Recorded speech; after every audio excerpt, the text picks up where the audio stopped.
یقیناً کامیاب ہو گیا وہ شخص جس نے اپنا تزکیہ کر لیا، اپنے رب کا نام ذکر کیا اور پھر نماز ادا کی۔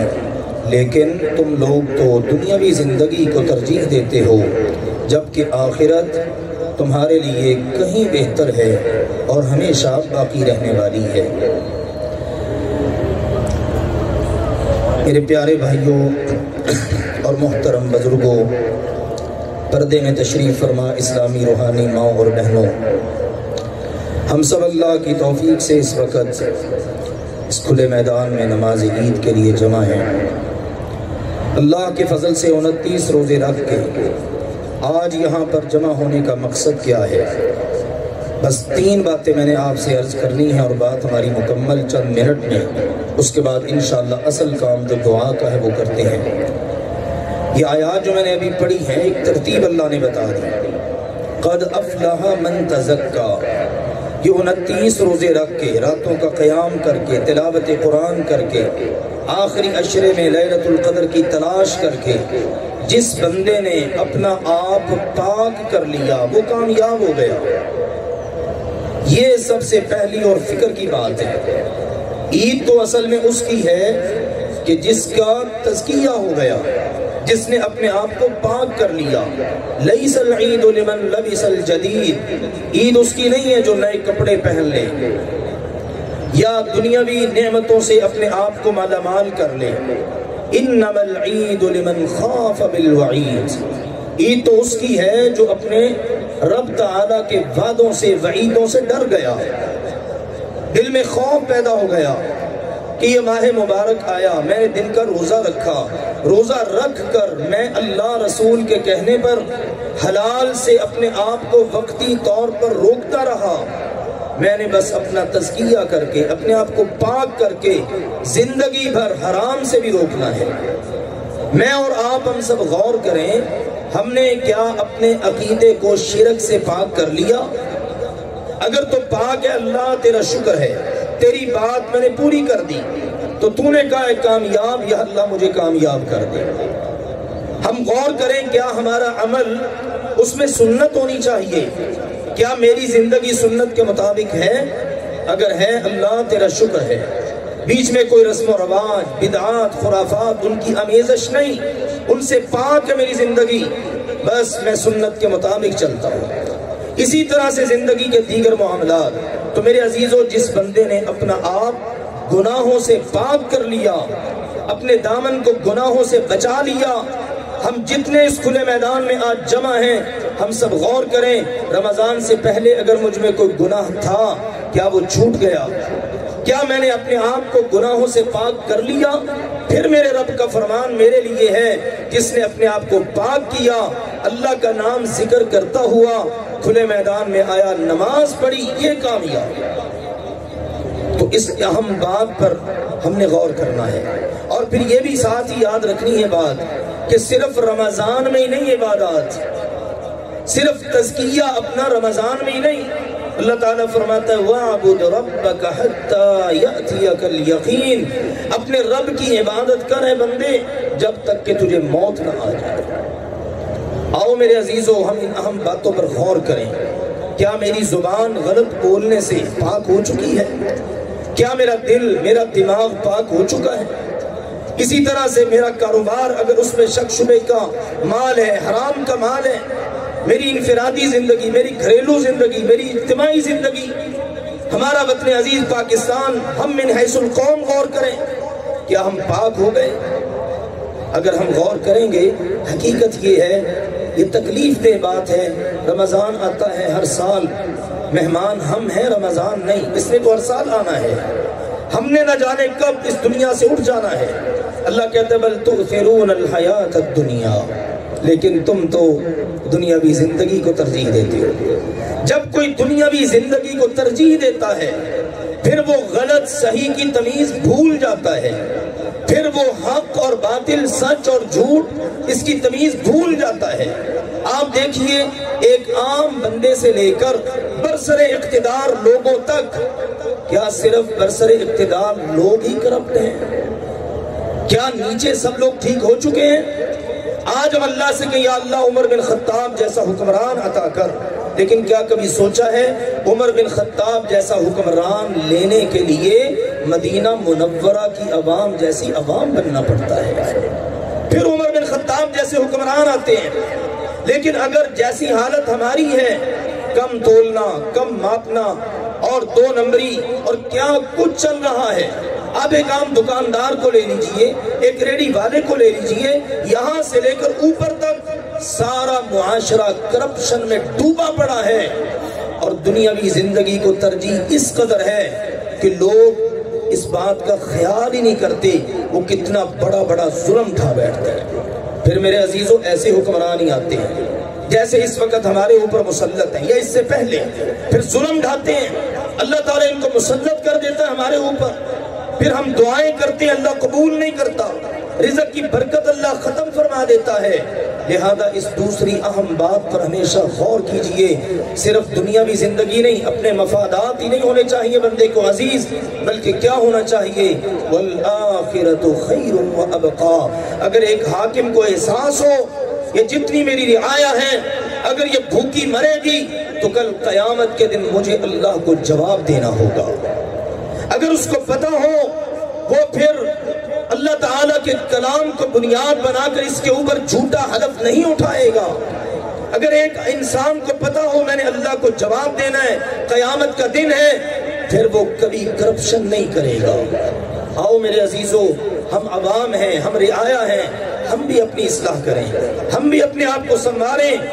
تیسری اور آخری بات، آج جو امت مسلمہ کی صورتحال ہے، ہم اپنا وطن عزیز لے لیں اور اسی طرح عالم اسلام کو لے لیں، اگر غور کریں خلاصہ یہی ہے، آخرت کو بھلا دیا، دنیا کو ترجیح دی، اپنا تزکیہ نہ کیا، اللہ سے تعلق نہ جڑ سکا، نبی پاک کی سنتوں پر عمل نہ ہو سکا، دین کو پس پشت ڈال دیا، اللہ کے نبی کا وعدہ پورا ہوا، لَسَلَّتَ اللَّهُ عَلَيْكُمْ ذُلًّا، اللہ تم پر ذلت مسلط کر دے گا۔ کس وجہ سے ذلت مسلط ہوگی؟ اِذَا تَبَايَعْتُمْ بِالْعِينَ، جس وقت تم حلال حرام کی تمیز بھول جاؤ گے۔ اجتماعی طور پر سوچئے، صرف مال میں نہیں، بول چال میں، کردار میں، افعال میں، معیشت میں، معاشرت میں، سیاست میں، مذہب میں، سچ جھوٹ کی جب تمیز بھول جاؤ گے اور اللہ کے دشمنوں سے دوستیوں کی پینگیں بڑھاؤ گے، ترکتم الجہاد، اور جہاد کو چھوڑ بیٹھو گے۔ فلسطین میں انسانیت دم توڑ رہی ہے، معصوم بچے، سارا خاندان شہید ہو چکا ہے، اور چیتھڑے اڑ رہے ہیں، اور بڑی بڑی بلند و بالا عمارتیں ملبے کا ڈھیر بن چکی ہیں، نہ ہسپتالوں کی پرواہ، ساری دنیا میں انسان بلک رہے ہیں، لیکن سفاک یہودی کے کان پر جوں تک نہیں رہتی۔ یہ کوتاہی کس کی ہے؟ ہم مسلمانوں کی۔ 8.5 ارب مسلمان، سارے اسباب و وسائل سے مالا مال، لیکن 313 والا ایمان نہیں ہے۔ پھر نتائج ہمارے سامنے ہیں۔ تو میرے عزیزوں، جس وقت یہ کوتاہی ہوتی ہے پھر نتائج یہ نکلتے ہیں، اور جواب دے صرف یہ نہ سمجھے کہ حکمران ہی ہیں، ہم بھی اپنی جگہ پر ہیں، ہم عوام ہیں، رعایا ہمارا کرنے کا کام کیا ہے؟ اللہ کے نبی صلی اللہ علیہ وسلم نے بتا دیا، جب تک پوری دنیا میں بسنے والے مسلمان آپس میں ایک دوسرے کے ساتھ ایک جسم کی مانند نہیں ہوں گے، دوسرے کے دکھ تکلیف کو محسوس نہیں کریں گے، وہ مومن کہلانے کے قابل نہیں ہے۔ اللہ کے نبی جی، ہم تو پلٹنا چاہتے ہیں، ہم تو آنا چاہتے ہیں، ذلت ختم کروانا چاہتے ہیں۔ فرمایا حتی ترجعوا الی دینکم، اپنے دین پر آ جاؤ، اللہ کے ساتھ تعلق مضبوط کر لو، نبی پاک کی سنت کو اختیار کر لو، جہاد فی سبیل اللہ کی راہ پر چلو، اللہ ذوالجلال والاکرام تمہیں عزتوں سے ہمکنار کر دے گا۔ آج میرے عزیزوں دیکھو، نبیوں کی سرزمین، وہاں پر ماؤں نے اپنے چھوٹے چھوٹے بچوں کی کیا تربیت کی ہے۔ چھوٹا سا بچہ ہے، زخموں سے چور ہے، لیکن ان زخموں سے چور ہونے کے باوجود کوئی آہو بکا نہیں، باویلا نہیں، شکوہ شکایت نہیں، زبان پر الفاظ کیا ہیں؟ حسبنا اللہ و نعم الوکیل۔ بوڑھا آدمی اپنے گھر کے 26 افراد ان کی شہادت کے بعد آخری معصوم بچے کا لاشا ہاتھ میں اٹھا کے یوں آسمان کی طرف اٹھا کے کہتا ہے اردیتا یا رب، ہے میرے رب تو راضی ہے؟ اللہ میں بھی حاضر ہوں، اللہ میں بھی حاضر ہوں۔ یہ ہے اس قوم کا جذبہ۔ انشاءاللہ اس قوم کو مات نہیں دی جا سکتی، شکست نہیں دی جا سکتی۔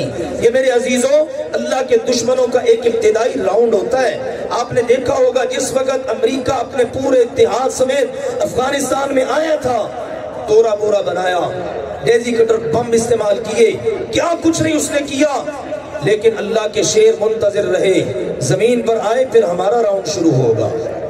اب اگر یہودی یہ کر رہے ہیں اور اپنا نقصان بچا رہے ہیں، بتا نہیں رہا، ہزاروں فوجی اس کے مردار ہو چکے ہیں، لیکن میڈیا پر بات نہیں آتی۔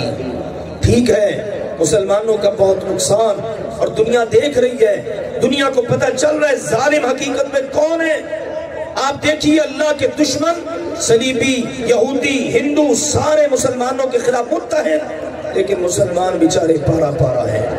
اور جو اس قسم کا نام لے، جو لوگوں کو جہاد کا درس دے، جو بتائے غزہ و فلسطین اس مسئلے کا حل جہاد فی سبیل اللہ ہے، کشمیر کے مسئلے کا حل جہاد فی سبیل اللہ ہے، کہتے ہیں اس کو پابند سلاسل کر دو، اس کو بند کر دو، اس کی آواز دبا دو، یہ باہر نہ نکلے، لوگوں میں نہ آئے، نہ لوگوں کو بتائے کہ عروج کا راستہ کیا ہے۔